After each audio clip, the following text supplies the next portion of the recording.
পরমদাস শ্রী ঠাকুর এক জায়গায় বলছেন যে প্রিয়পরমই জগতের আলো, যে তাতে অনুভূতি সম্পন্ন, সে অন্ধকারে হারিয়ে যায় না কখনো, বরং সে আলোক জীবনের অধিকারী হয়ে ওঠে। আমার জীবন দিয়ে আমি বুঝতে পেরেছি শ্রী ঠাকুরের জীবনের সব। তিনি জীবনের ইহকাল পরকাল, জীবন মৃত্যু যাই বলেন, আমাদের জীবনের সম্ভাব্য সমস্ত পরিণতির মালিক তিনিই একমাত্র।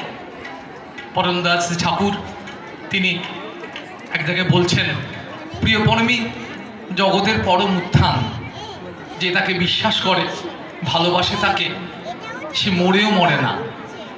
আর যে তার জন্যই বেঁচে থাকে বিশ্বাসে অটুট থেকে, সে কখনোই মরে না, বরং অনন্ত জীবনের অধিকারী হয়ে ওঠে। এত বড় আশার কথা, কখনোই মরে না। মরিতে চাহি না আমি সুন্দর ভুবনে, মানবের মাঝে আমি বাঁচিবারে চাই। কথাটা বড্ড অবাস্তব মনে হতে পারে আপনাদের কাছে, কখনোই মরে না মানুষ, এ তো অসম্ভব। মরতে তো হবেই, জন্মিলে মরিতে হবে, অমরকে কোথা কবে। কিন্তু শ্রী ঠাকুরের এই অমৃত নাম, এই যজন যাজন ইষ্টপ্রীতি, স্বস্তি সদাচারে অভ্যস্ত হতে হতে আমরা একটা এমন জীবনে পৌঁছে যাই, এই মহাজীবনের সাথে যুক্ত হয়ে এই সাধন ভজন, এই অভ্যাসের মধ্য দিয়ে আমরা একটা এমন জীবনের সন্ধান পাই যা আমাদের এই জীবনের, এই জীবন মৃত্যু সীমারেখাকে অতিক্রম করে দেয়। সেটাই হচ্ছে অনন্ত জীবনের কথা শ্রী ঠাকুর বললেন। তাকে ভালোবাসা, তাকে নিয়েই চলা। শ্রী ঠাকুর বললেন, জেনে রেখো পুরুষোত্তম, যিনি জীবন্ত ঈশ্বর, তিনি বিশ্বের পরম তীর্থ। তাকে বাদ দিয়ে ধর্ম সাধনা হয় না। স্বামী বিবেকানন্দ সমস্ত পৃথিবীর মানুষকে একদিন ঘোষণা করেছিলেন, যার ঠাকুর শ্রীরামকৃষ্ণ পৃথিবীতে এসেছেন, তাকে বাদ দিয়ে, তাকে অস্বীকার করে ঈশ্বর সাধনা অসম্ভব। আজও আমরা কুম্ভকণ্ঠে ঘোষণা করতে চাই তাই, যে না ধরে প্রেরিতে বর্তমান, অন্ধতময় হয় প্রয়াণ, পরম প্রেমময় শ্রী ঠাকুর অনুকূল চন্দ্র, যিনি এই যুগের মালিক, এই বিশ্বের স্রষ্টা যিনি, তিনি ভগবান কি ঈশ্বর কি নারায়ণ, এসব কথায় আমার অত কাজ নেই, আমার তো জানাও কিছু নেই। আমি শুধু বুঝেছি তাকে ছাড়া আমার চলে না। পরমদাস শ্রী ঠাকুরের সান্নিধ্যে আপনারা অনেকেই জানেন ঠাকুরের জীবনের কথা। অনেক মায়েরা থাকতেন, অনেক বিধবা অসহায় মা ঠাকুরের সান্নিধ্যে থাকতেন, যারা বেশিরভাগই নিরাশ্রয়, মানে ঠাকুর ছাড়া তাদের জীবনে কোনো আশ্রয় ছিল না, একেবারে কবরদকহীন বলতে গেলে। তাদের বেশিরভাগেরই প্রায় কোনো সন্তানাদিও ছিল না, খুব অল্প বয়সী তারা বৈধব্য লাভ করে, মানে বৈধব্য যন্ত্রণা খুব ছোটো থেকেই তারা ভোগ করেছিলেন। ঠাকুরের সান্নিধ্যে তারা থাকতেন, মনের আনন্দে পরম আশ্রয়ে থাকতেন। ঠাকুরের সান্নিধ্যে যে সমস্ত শিল্পী, সাহিত্যিক, কবি, পণ্ডিত, জ্ঞানীগুণী মানুষ যেতেন, অনেকের সাথেই তাদের মিট হতো, তাদের সাথে অনেকেই কথা বলতেন, ঠাকুরের সামনে তারা ঘিরে থাকতেন সবসময়। তাদেরকে অনেকে প্রশ্ন করেছেন, তোমার ঠাকুর কি ভগবান, তোমার ঠাকুর কি ঈশ্বর? তারা একটাই কথা বলেছেন, না ঠাকুর ভগবান কি ঈশ্বর সে তো জানি না বাবা। তা ঠাকুরের কাছে এই সারা জীবন কাটালেন, জীবনের সমস্ত কিছু ছেড়ে ঠাকুরের আশ্রয়ে সারা জীবন একটা জীবন তাদের কেটেছে ঠাকুরের সান্নিধ্যে, ঠাকুরের পায়ে পদতলে বসে থেকে। কি পেলেন এখানে? মানে ঠাকুর ঈশ্বরকে ভগবান সে খোঁজ কোনোদিন রাখতে যায়নি, কিন্তু বুঝেছি তাকে ছাড়া আমাদের এক মুহূর্ত চলে না। আজ এই পুণ্য উৎসব প্রাঙ্গণে আমার জীবনের অভিব্যক্তি তাই। ঠাকুর কি আমার সত্যি জানা নেই, তেমন কোনো মাপার, তেমন তোর সাধনা করার ক্ষমতা আমার নেই, কিন্তু আমি বুঝেছি তাকে ছাড়া আমার জীবনের একটা মুহূর্ত চলে না। স্বামী বিবেকানন্দ শ্রী রামকৃষ্ণদেবের কাছে যেতেন, রামকৃষ্ণদেবকে তিনি নানান পরীক্ষা নিরীক্ষাও করতেন, মাঝে মাঝে শ্রীরামকৃষ্ণকে তিনি উত্ত্যক্ত করে তুলতেন।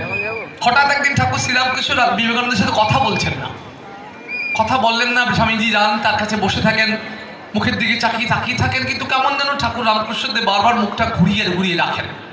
প্রায় 3টে মাস চলে গেল, কিন্তু প্রতিদিনই স্বামীজির ওই নেশা তার কাছে চলে যায়, ছুটে যায়। ঠাকুর শ্রী রামকৃষ্ণদেব একদিন নরেনকে ডেকে জিজ্ঞাসা করলেন, নরেন তুই যে, আমি যে তোর সাথে কথা বলি না, মুখটা ঘুরিয়ে রাখি, তোর রাগ হয় না? তাও তো তুই আসিস, তুই এত বেহায়া কেন? বলে, না ঠাকুর তাতে আমার কিছু আসে যায় না, আমি যে তোমাকে ছাড়া থাকতে পারি না ঠাকুর। আমাদের জীবনের অভিব্যক্তি, আমরা যে ঠাকুরকে ছাড়া থাকতে পারি না। তিনি আমাদের এতখানি ভালোবাসেন, তিনি আমাদের জীবনের সব, আমাদের একটা অতীত জীবন, একটা পুরনো জীবন, একটা প্রারব্ধ, সব কিছু ছেড়ে, সব কিছুকে অতিক্রম করে আমরা সবাই তার হয়ে ওঠার সাধনায় মশগুল হয়ে আছি। আচার্যদেব সেই পথে আমাদের সবাইকে টেনে নিয়ে চলেছেন, নিহত পথ দেখাচ্ছেন, নিহত চালিয়ে নিচ্ছেন। পরম পূজ্যপাদ শ্রী শ্রী দাদার আশীর্বাদ, পরম পূজ্যপাদ শ্রী শ্রী আচার্যদেবের নিয়ত আশীর্বাদ আমাদের মাথায় প্রতিনিয়ত ঝরে পড়ছে। আমাদের টেনে নিয়ে চলেছেন প্রিয় পরমের পথে, ইষ্টের পথে, জীবনের পথে। আমরা বুঝতে শিখেছি যে শ্রী ঠাকুরের পথে চলাই, তাকে মাথায় নিয়ে চলা, যজন যাজন ইষ্টভীতি করাই একমাত্র জীবনীয় খোরাক। এর বাইরে জগতে আর কিছু ভালো থাকতে পারে না।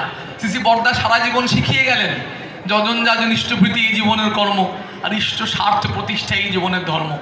দীক্ষা নেওয়ার পর থেকেই এই কথাগুলো, এই শ্রী ঠাকুরের এই কথাগুলো, শ্রী বরদার জীবনের দর্শনের অনেক কথা শুনতাম, কিছুটা বিশ্বাসও করতাম, কিছু কিছু বাণী শুনতে শুনতে মুখস্থও হয়ে গেল। কিন্তু আজ বয়সের পরিণতির সাথে সাথে জীবনের ঘাত প্রতিঘাত নিয়ে গিয়ে চলতে চলতে বুঝতে পারি যজন যাজন ইষ্টভীতি ছাড়া আমাদের জীবন আর কোনো কাজ নেই। পরম পূজ্যপাদ শ্রী দাদা একবার একটা কনফারেন্সে বলেছিলেন, আমার সেখানে থাকার সৌভাগ্য হয়েছিল। বললেন, অনেকটা জীবন পার করে ফেললাম, এই জীবনের সায়ান নিয়ে এসে বুঝলাম যে যজন যাজন ইষ্টভীতি ছাড়া পৃথিবীতে আর কোনো সত্য নেই, এছাড়া আর কিচ্ছু নাই, ঠাকুর ছাড়া কিচ্ছু নেই।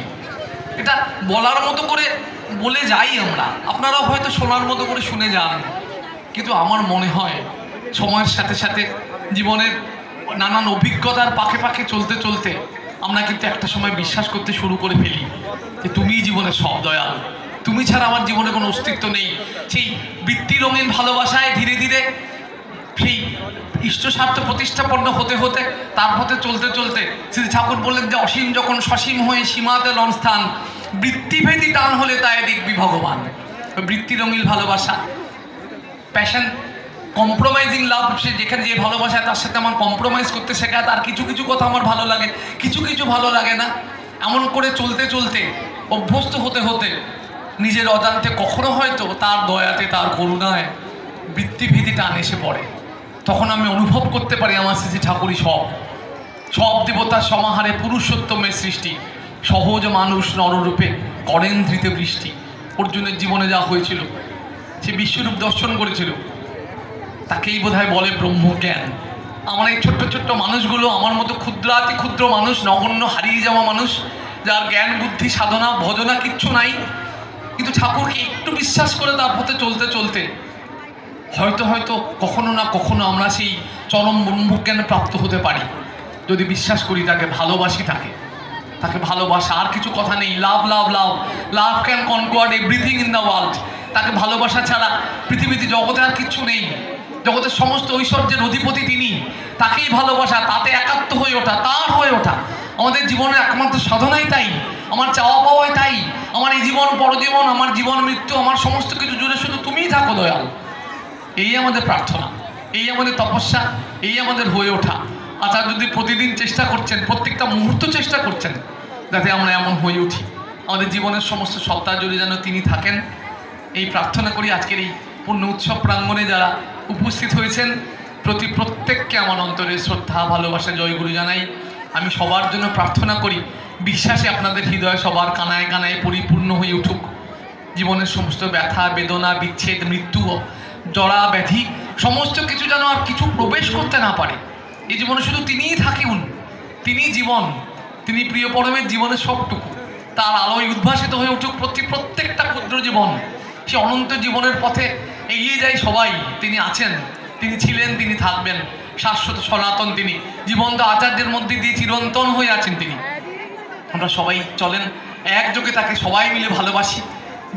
বিশ্বের প্রতিটি গানায় গানায় প্রত্যেকটা মানুষের কাছে সেই বার্তা পৌঁছে দিই, বন্দে পুরুষোত্তমম, বন্দে পুরুষোত্তমম, বন্দে পুরুষোত্তমম। জয় গুরু।